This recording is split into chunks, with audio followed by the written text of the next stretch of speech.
Pasukan depan saya, Bapak Samuel Ali. Siap gerak. Lancang depan gerak. Tegak gerak. Siap gerak. Oke, yang dengan bajunya masih digulung-gulung tolong dibawain. Nah, udah rapi, bagus.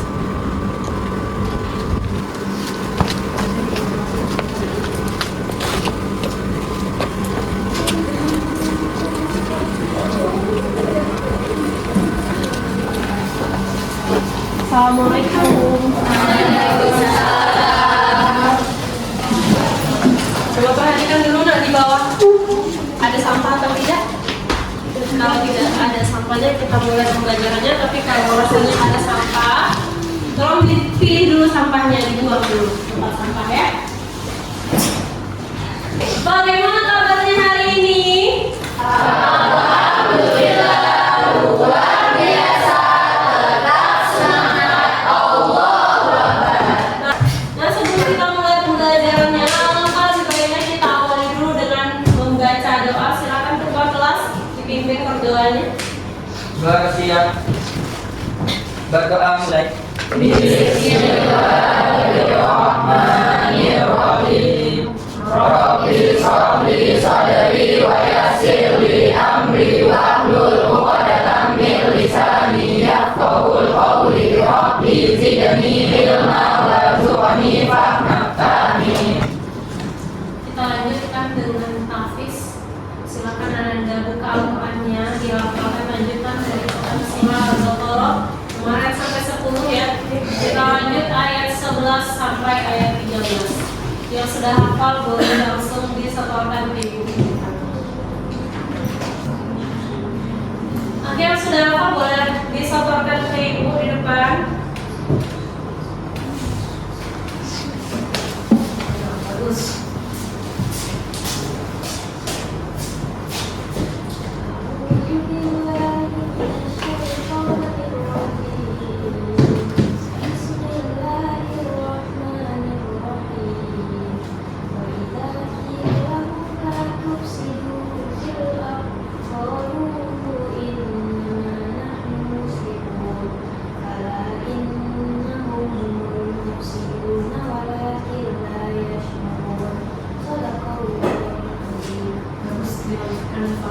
Oke, untuk menumbuhkan rasa nasionalisme kita kepada negara kita, alangkah baiknya kita menyanyikan lagu Indonesia Raya yang akan dipimpin oleh teman kita. Pada Kaila, disilakan.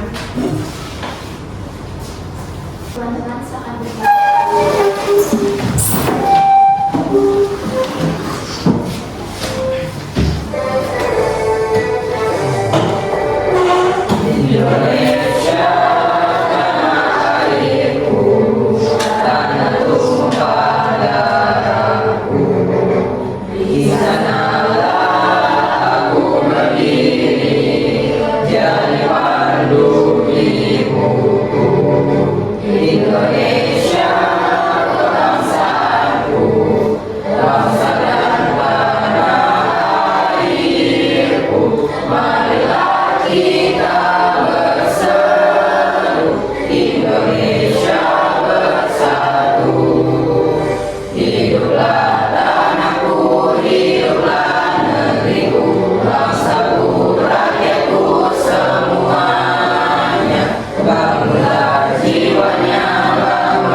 Sekretaris siapa yang tidak hadir hari ini? Saya Kena Feda, Ibu.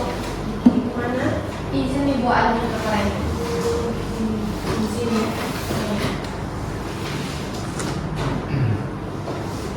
Communication tidak hadir? Ya. Nah, Anda semua, kemarin kita sudah bahas tentang cabang iman juga ya, Nak, ya. Apa pembahasan kita yang kemarin? Menjaga kehormatan. Sekarang kita akan membahas tentang cabang iman yang selanjutnya,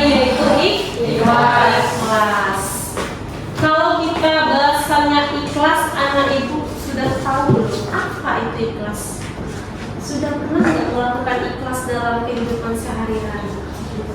Ada yang tahu apa itu ikhlas? Tidak Zira? Ikhlas itu adalah melakukan segala sesuatu tanpa mengharapkan imbalan dan melakukan dengan hati yang tulus. Oke, ikhlas itu ketulusan hati kita ya. Ada lagi? Ikhlas adalah membersihkan amal perbuatan dari hal yang mengalami seperti mengharap pujian dari makhluk atau pujian dari lainnya selain dari Allah. Oke, ikhlas itu kita tidak mengharapkan Imbalan. pujian ataupun imbalan dari orang lain. Ada lagi nak? Ada? Oke Irfan. Kalau ikhlas itu dari arti katanya, yang artinya itu Murni. Ada yang pernah melakukan ikhlas nggak dalam kehidupan sehari-hari? Rasanya saya sudah ikhlas, tapi masih saya seru-seru. Itu ikhlas atau tidak ya? Tidak. Sudah ada yang ikhlas dalam kehidupannya sehari-hari? Bantuin orang tua di rumah ikhlas nggak? Ikhlas. Oke. Belajar di sekolah ikhlas nggak? Ikhlas. Pernah Ananda bilang capek lah belajar terus? Pernah? enggak. Tugasnya banyak banget ya. Pernah bilang gitu? Atau malah nilai saya tuh nggak sesuai ya dengan tugas yang saya kumpulkan. Ada yang seperti itu? Oke, bagus kalau tidak ada yang seperti itu. Tapi kalau ada yang Ananda itu seperti itu, berarti Ananda termasuk orang yang belum mengaplikasikan sifat ikhlas di dalam kehidupannya sehari-hari. Ya. Oke, pada pembelajaran kali ini kita akan membahas mengenai cabang iman selanjutnya, yaitu mengenai ikhlas. Bagaimana cara kita mengaplikasikan ikhlas di dalam kehidupan kita sehari-hari. Nah, tujuan pembelajaran kita pada hari ini yang pertama adalah Ananda Ibu, setelah kita belajar ini harus paham apa itu ikhlas. Yang kedua, apa dalil yang membahas tentang ikhlas. Kemudian yang ketiga, apa saja tingkatan-tingkatan ikhlas itu. Yang keempat, ciri-ciri ikhlas dalam beramal itu bagaimana. Dan yang terakhir adalah bagaimana kita mengaplikasikan prinsip ikhlas itu di dalam kehidupan kita sehari-hari. Kita lanjut. Dalam pembelajaran kali ini Ibu akan menggunakan model pembelajaran PJBL, di mana di model PJBL ini nanti Ananda akan diarahkan untuk diskusi kelompok, yang mana diskusi kelompoknya menghasilkan sebuah produk. Nah, produknya itu berupa poster yang nantinya akan kita buat menggunakan aplikasi Canva. Sudah ada Canva di dalam HP-nya? Sudah? Oke, pasti anak-anak itu kita semua nih kalau masalah aplikasi. Ya, karena kita hidupnya di era digital, berarti kita harus pintar digital. Kita lanjut. Sebelum mulai pembagian anggota kelompok, Ibu mau menjelaskan dulu terkait apa itu ikhlas. Nah, di depan sudah ada slide yang saya ditayangkan. Ini menjelajahi ikhlas, sebuah perjalanan menuju hati yang murni. Jadi ikhlas itu murni ya, murni dan tidak mengharapkan imbalan. Tidak ada egois di dalamnya. Semuanya berdasarkan apa adanya saja. Ya. Tapi kalau masih ada tertore di dalamnya pengen dapat pujian dari Bu Iva, berarti itu masih belum ikhlas. Oke. Kita lihat pengertian ikhlas terlebih dahulu. Coba, Fatih, apa itu ikhlas Fatih? Ikhlas berasal dari kata sarasa yang berarti suci. Berarti suci atau murni. Dalam konteks agama, ikhlas berarti mengerjakan segala sesuatu hanya karena Allah SWT tanpa mengharapkan imbalan atau pujian dari manusia. Ini berarti menyingkirkan segala macam keinginan tersembunyi dari dan hanya takut pada dan hanya fokus pada kebaikan Allah SWT. Nah, di sini sudah digaris besarkannya ya. Ikhlas ini berasal dari kata khalasa katanya. Artinya adalah suci atau murni. Kalau masih ada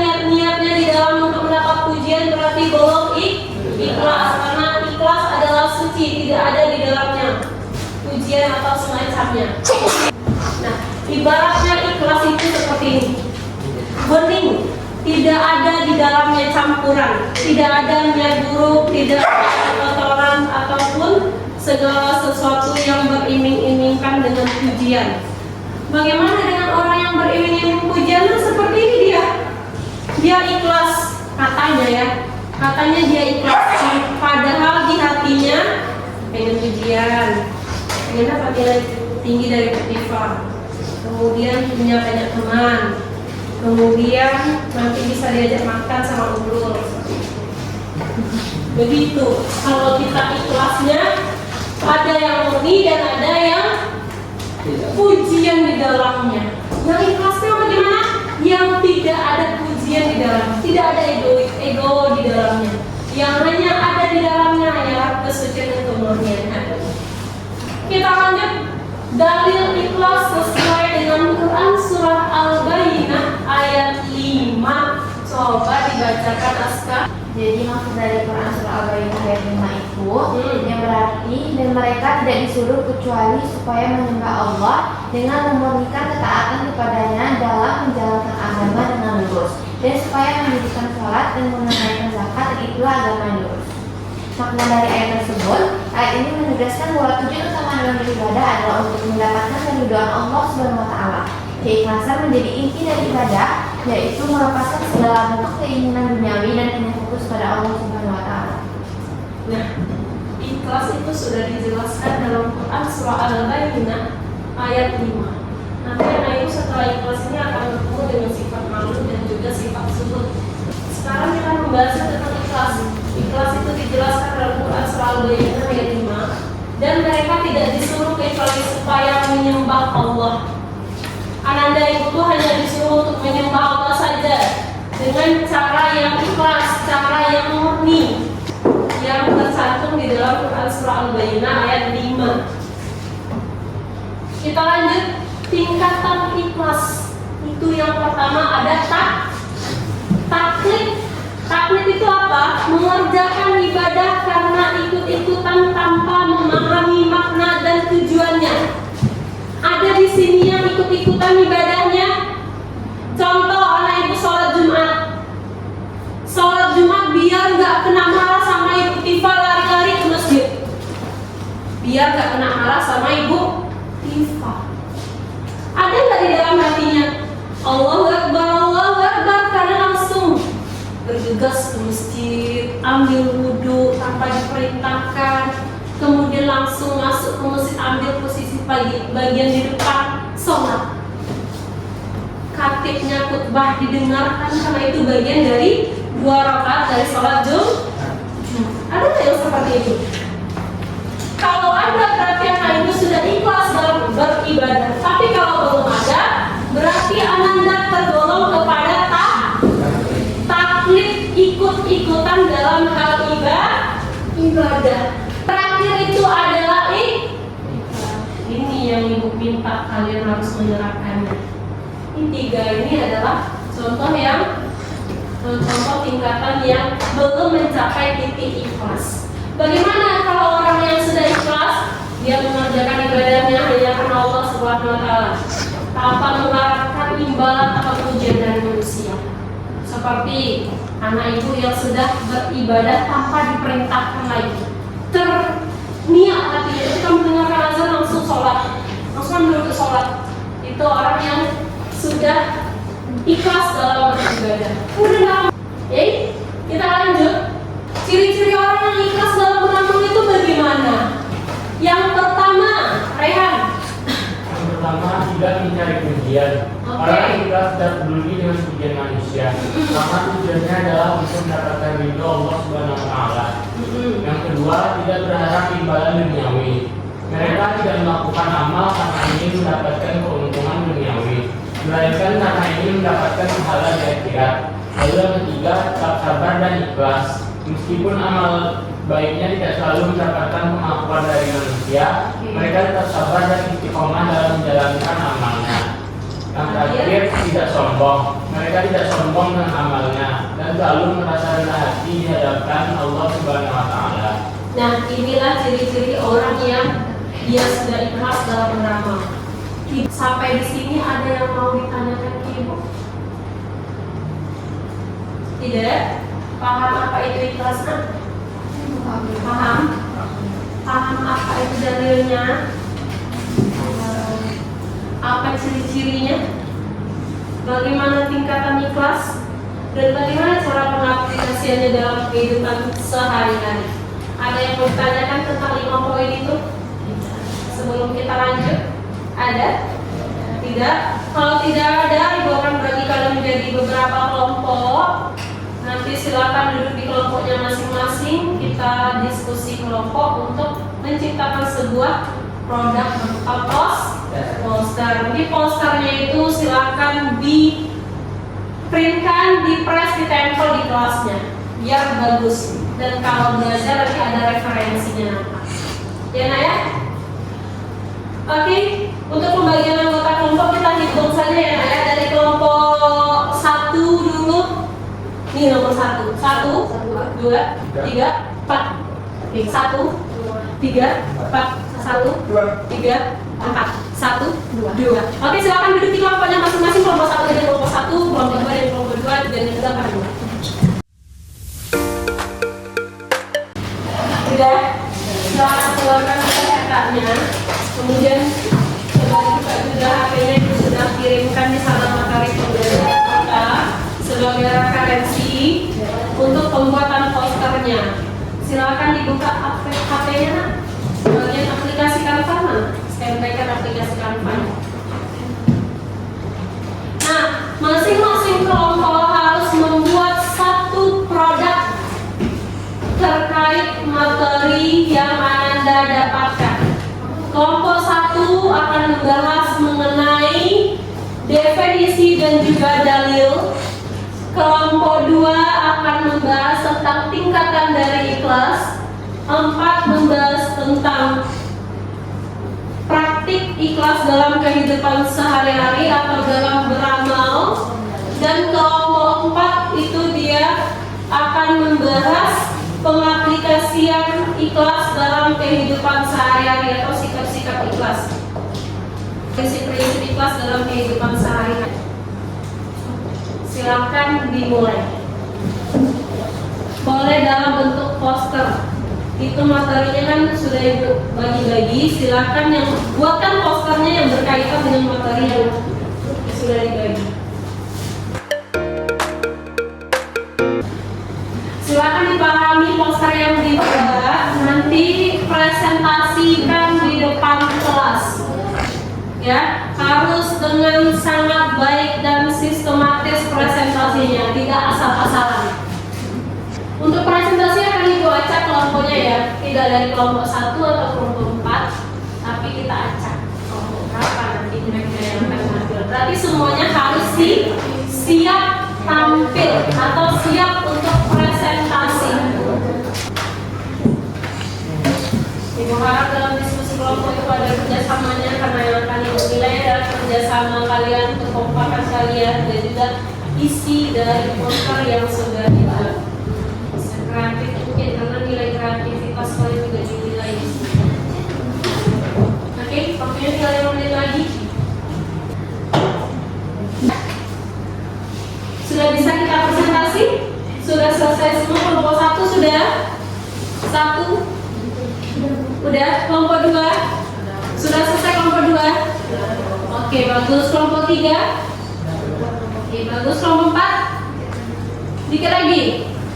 Kita kasih waktu kelompok 4 2 menit. Sudah selesai poster yang dibuat, pasti posternya bagus-bagus ya. Kita presentasi lagi. Presentasi kelompok 4. Silakan kelompok 4.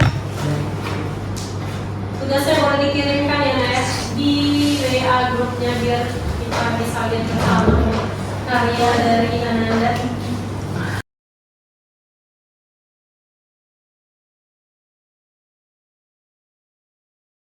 Bismillahirrahmanirrahim. Assalamualaikum warahmatullahi wabarakatuh. Waalaikumsalam warahmatullahi wabarakatuh. Baiklah, perkenalkan saya Fatul Isha, saya berasal dari kelompok 4. Dan untuk dua anggota kelompok kami yaitu ada Amel dan Nuri. Baiklah, pada kali ini akan menjelaskan yaitu praktek ikhlas dalam kehidupan sehari-hari. Yang pertama itu selalu ingat pentingnya ikhlas, karena amal yang dikerjakan akan sia-sia jika tidak dikerjakan dengan ikhlas. Yang kedua, tetap melakukan ibadah walaupun mendapat celaan dari orang lain. Dan yang ketiga, ibadah yang dilakukan diniatkan semata karena Allah dan mengharapkan ridhonya, bukan karena pujian dari orang lain.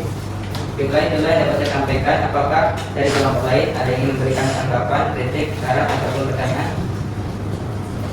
Dari yang nomor 2 itu kan tetap melakukan ibadah walaupun mendapat celaan dari orang lain. Bagaimana jika kita tidak sabar dan bagaimana cara supaya kita ikhlas dalam menerima itu?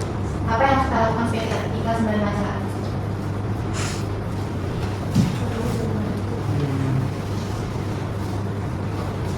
Baiklah, saya akan menjawabnya. Kan tadi pertanyaannya kan, apabila kita melakukan ibadah kan walaupun mendapatkan celaan, apabila kalau misalnya kita tidak sabar dan mendapatkan celaan dari orang yang tidak suka dengan apa yang kita buat tuh, caranya itu, solusinya tuh kita ingat bahwa setiap ibadah yang kita lakukan itu akan mendapatkan pahala. Apalagi apabila dalam situasinya kita ini mendapatkan celaan kan. Dan apabila kita misalnya kita sudah kena celah terus dan sampai kita menangis, apabila kita menangis kalau kita berdoa, insya Allah akan dikabulkan apa yang kita doakan tersebut. Maka itulah yang kita doakan. Baik, tempat lain apakah ada yang tanggapan?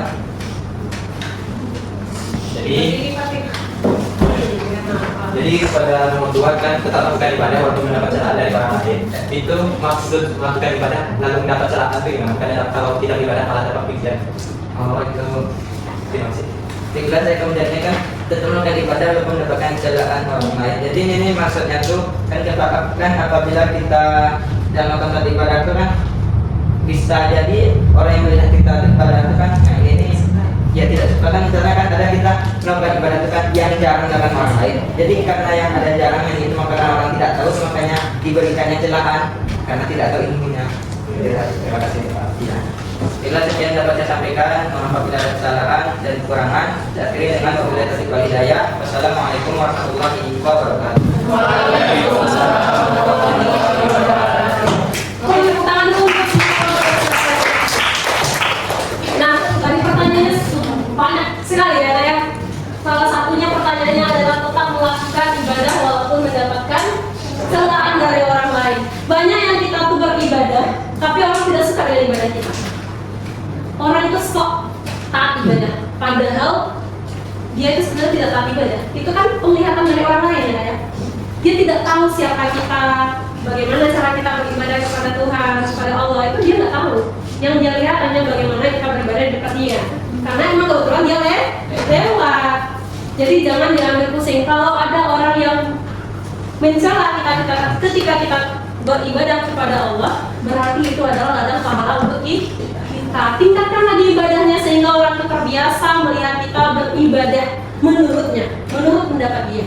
Sehingga celaan itu perlahan-lahan akan hilang. Walaupun kita tidak mengharapkan pujian, pasti pada ujungnya orang-orang yang sudah mencela kita, ujungnya adalah dia memuji kita. Tinggal menunggu waktunya. Oke, itu presentasi dari kelompoknya Anda semua, kelompok 1 sampai kelompok 4. Untuk pembelajaran kita pada siang hari ini terkait dari ikhlas. Terkait dari ikhlas, baik itu dari definisi ikhlas tadi, kemudian dalil dari sifat ikhlas, tingkatan dari sifat ikhlas, dan juga bagaimana cara kita mengaplikasikan ikhlas itu dalam kehidupan sehari-hari. Tentunya anak dan ibu sudah besar-besar semuanya untuk bisa mengerti 5 hal ini. Bagaimana ikhlas itu bisa mendidik kita untuk melakukan sesuatu itu tanpa mengharapkan pujian dari orang lain. Bagaimana kita melakukan ikhlas itu tanpa ada ego di dalam diri kita. Bagaimana caranya kita melakukan ikhlas itu tanpa ikut-ikutan dengan teman. Ya, jadi ikhlas benar-benar dari hati kita sudah ada niatnya. Karena ikhlas itu niat, nah. Ikhlas itu tidak terdengar, tapi dia terasa. Orang-orang yang ikhlas itu batinnya akan tenang, wajahnya akan bercahaya, dia akan percaya diri. Itulah orang-orang yang ikhlas dalam beramal kepada Allah. Karena tujuannya bukan lagi mengharapkan pujian-pujian dari orang lain, tapi amalnya diterima oleh Allah Subhanahu wa Ta'ala. Seperti itu. Sampai di sini ada yang mau ditanyakan sebelum kita tutup pembelajaran kita pada hari ini? Oke, karena tidak ada lagi yang mau ditanyakan, coba dibuka dulu di WA grupnya. Ibu sudah kirimkan link di sana, link LKPD. LKPD-nya tolong dikerjakan, nanti dikumpul lagi. LKPD-nya melewati link yang sudah Ibu kirim di grupnya. Oke? Jika tidak ada lagi yang mau bertanya, kita akhiri pembelajaran kita pada siang hari ini dengan membaca hamdalah.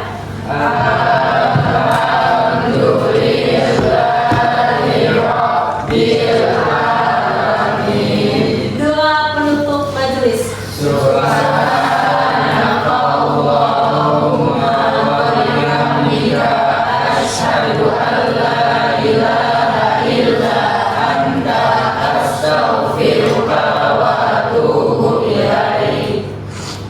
Oke, apabila ada kata yang salah dari Ibu mohon dimaafkan. Wabillahi taufiq wal hidayah. Wassalamualaikum warahmatullahi wabarakatuh.